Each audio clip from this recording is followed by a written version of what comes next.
ஐயனார் துணை today episode வாங்க பார்க்கலாம்.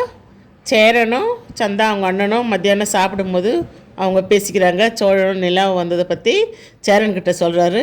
உங்கள் வீட்டுக்கு வந்தாங்களா, நிலாவும் வந்துச்சா அப்படின்னு சொல்லிட்டு அவங்க பேசிகிட்ருக்காங்க. கல்யாண விஷயத்தை பற்றி பேசிகிட்டு இருக்காங்க. சேரனும் சைலண்ட்டாக கேட்டிருக்கிறாரு. திரும்பி அவர் எந்த பதிலும் சொல்லலை. இங்கே நிலா ஆஃபீஸ்க்கு வராங்க. அங்கே ராகு வந்து நிலாவை கூப்பிட்டு பேசுகிறாரு. நீங்கள் வந்து என் ஆஃபீஸ்லேயே வேலை செஞ்சுக்கிட்டே நீங்கள் வெளியில் வேலை தேடுறீங்களா அப்படின்றாங்க. எதுக்கு அந்த மாதிரி செய்கிறீங்க அப்படின்றாங்க. ஆமாம், எனக்கு இங்கே கம்ஃபர்டபுளாக இல்லை அப்படின்னு சொல்கிறாங்க. என்ன விஷயம், எதுக்காக நீங்கள் வெளியில் வேலை பார்க்குறீங்கன்னு ஏன் ராகம் உங்களுக்கு தெரியாதா அப்படின்றாங்க.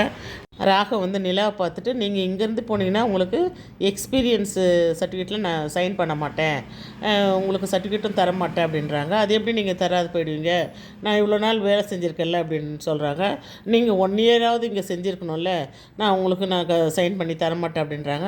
நீங்கள் தரலன்னா பரவாயில்ல, நான் என்னை எப்படி பார்த்துக்கணுன்னு தெரியும் அப்படின்னு சொல்லிட்டு அவங்க ஐடி கார்டை தூக்கி விசிறடிச்சிட்டு அவங்க பாட்டுன்னு வெளியில் வந்துடுறாங்க. இங்கே பாண்டி வந்து வானதி வீட்டுக்கு வராங்க. வானதி வீட்டில் வந்து வெளியே அந்த தெருவில் நின்றுட்டு வானதி வீட்டையே பார்த்துட்ருக்காரு. ஐயோ வெளியே வரமாட்டேன்றாளே அப்படின்னு. இங்கே வானதியோட அம்மா வந்து சமையலுக்காக காயெல்லாம் நறுக்கிட்டு இருக்காங்க. அப்போ வானதி வந்து உட்காந்து, அம்மா நான் வெங்காயம் உரிச்சு தரேன் அப்படின்றாங்க. என்னாடி அதிசயமாக இருக்குது, நீ எப்போவுமே ஆம்பளை மாதிரி தெருவில் தானே அப்படியே சுற்றிட்டு இருப்பேன், பாண்டி கடைக்கு போய் உட்காருவேன் அந்த மெக்கானிக் ஷாப்பில், நான் அதிசயமாக இருக்குது, எனக்கு வந்து உதவி செய்கிற அப்படின்னு சொல்கிறாங்க. அப்புறம் என்னம்மா, நான் இப்படி இப்போ நீ தானே வெளியே போகக்கூடாது அப்படின்னு சொல்கிற, அதனால தான் உனக்கு ஹெல்ப் பண்ணுறான்னு வந்தேன், இப்படி பண்ணாலும் தப்புன்ற அப்படி பண்ணாலும் தப்புன்ற அப்படின்னு சொல்கிறாங்க. இப்போ பாண்டி வெளியிலேயே நின்று பார்த்துருக்குறாங்க, வானதி வருவாளா வெளியே அப்படின்ட்டு. அந்த நேரம் பார்த்து வானதியோட அப்பா வர்றாரு.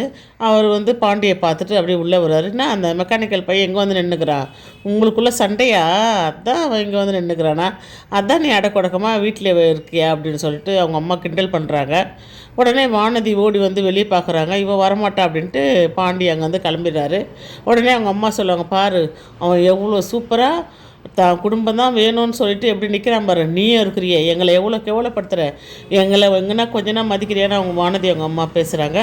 வானதி அவங்க அம்மா சொல்கிறதெல்லாம் கேட்டுனுக்குறாங்க. கேட்டுனுட்டு திரும்பி பேசுகிறாங்க. ஆரம்பிச்சிட்டு அவனுடைய புலம்பலை அப்படின்னு சொல்லிட்டு ரூம்குள்ளே போய் கவு சாத்திட்டு அவங்க பாட்டுன்னு யோசனை பண்ணினே இருக்கிறாங்க. இங்கே நிலா ஆஃபீஸ்லேருந்து வெளியே வந்து சோழனுக்கு ஃபோன் பண்ணி வர சொல்கிறாங்க. சோழனும் கிளம்பி கார் எடுத்துகிட்டு வராரு. சோழன் வந்து அந்த காரில் ஏறி உட்காந்துக்கிறாங்க. உட்காந்தோன்னா சோழன் என்னங்க இவ்வளோ சீக்கிரம் ஆஃபீஸ் முடிஞ்சிடுச்சு அப்படின்னு கேட்குறாரு. உடனே நிலா வந்து எனக்கு ஒரு டீ வாங்கி தரீங்களா அப்படின்னு கேட்குறாங்க. தோங்க அப்படின்ட்டு ஒரு ஓரமாக கொண்டாந்து காரை நிறுத்திட்டு போய் டீ வாங்கிட்டு வந்து நிலாவுக்கு வந்து கிளாஸில் ஊற்றி தராரு. அப்போது நிலா வந்து அதை வாங்கிக்கின்னு அழுகுறாங்க. உடனே சோழன் பார்த்துட்டு, எதுக்குங்க அழுகுறீங்கன்னா இந்த மாதிரி நடந்ததெல்லாம் சொல்கிறாங்க. உடனே விடுங்க, அவன் வந்து அவ்வளோ ஒரு ஆஃபீஸில் வேலை செய்கிறவங்கள கூட ஒரு மதிக்காமல் அவ்வளோ டார்ச்சர் பண்ணி அவன் ஒரு ஆஃபீஸை வச்சு நிர்வாகம் பண்ணுறான். நீங்கள் சூப்பருங்க, நீங்கள் உங்களுக்கு எல்லா திறமையும் இருக்குது, உங்களுக்கு எங்கே வேலை கிடைக்காது, விட்டு தள்ளுங்க அப்படின்றாங்க. சோழன் பேசுறதை கேட்டுட்டு நிலாவும் அப்படியே சைலண்ட்டாக சோழனே பார்த்துட்டுருக்காங்க. நிலா வந்து தேம்பி அழுகுறாங்க. அப்போ ஐயோ அழாதீங்க அப்படின்றாங்க. அப்புறம் சைலண்ட்டாக இருக்காங்க. நிலா திரும்பி சோழனை பார்க்குறாங்க. நீங்களும் அழுகுறீங்களா? ஆமாங்க, நீங்கள் வந்து எனக்கு அழுக வராதா அப்படின்றாங்க.